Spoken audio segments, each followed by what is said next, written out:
সচরাচর মানুষ ছিলেন, ভুল ত্রুটি হলে ক্ষমা করে দাও।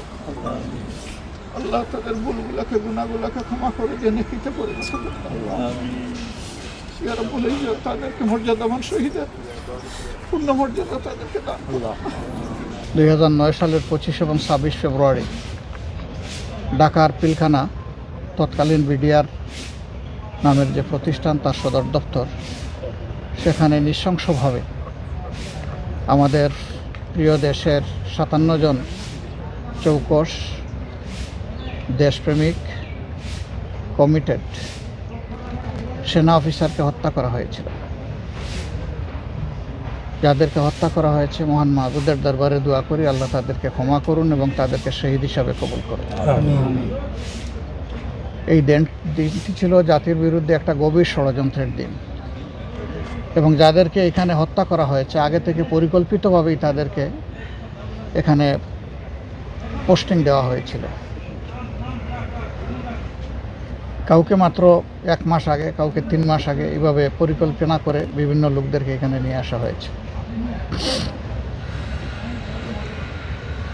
কারাই হত্যাকাণ্ড ঘটালো, জাতির সামনে এখনো পুরা খুলাসা হলো না বিষয়টা।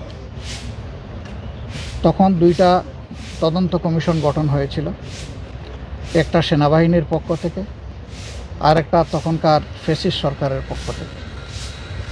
2টা তদন্তের কোনো রিপোর্টই জনগণ জানতে পারল না এবং সেটা আলোর মুখ দেখল না। কেন দেখল না?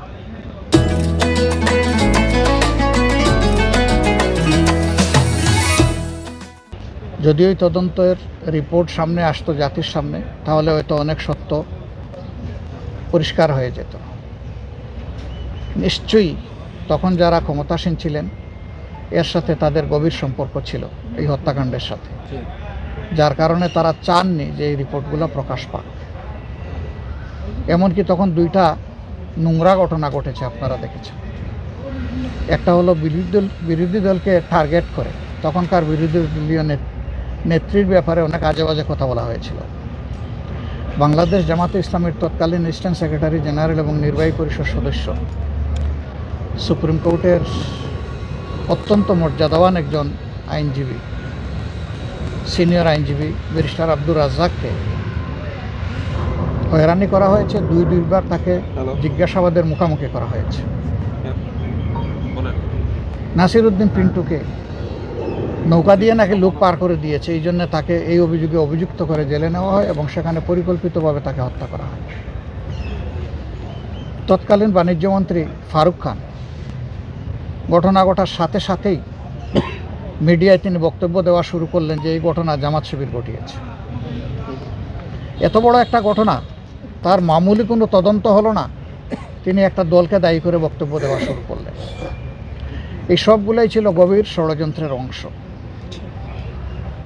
পরবর্তী পর্যায়ে বর্তমান সরকারের আগে যে ইন্টারিম গভর্নমেন্ট ছিল, এই ইন্টারিম গভর্নমেন্টের পক্ষ থেকে একটা তদন্ত কমিশন করা হয়েছিল।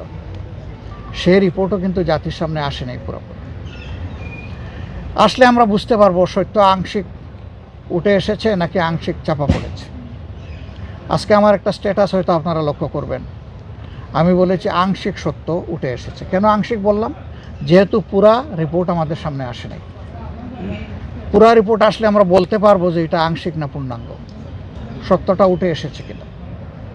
খুনের নেপথ্যের কারিগর যারা ছিল, পরিকল্পনাকারী ছিল, ষড়যন্ত্রকারী ছিল, যারা তাদেরকে উৎসাহ জুগিয়েছে এবং যারা এই হত্যাকাণ্ড সংগঠিত করেছে, আমরা মনে করি তারা সকলেই সমানভাবে দোষী। এদের সবাইকে অবশ্যই বিচারের আওতায় আনতে হবে। যদি এই সরকার বিচারের আওতায় আনতে পারে, তাহলে এই জাতির কিছু দায় মুক্তি হবে, দায় মোচন হবে। যদি এই সরকার না আনতে পারে, তাহলে এটা সরকারের চরম ব্যর্থতা হিসেবে পরিগণিত হবে।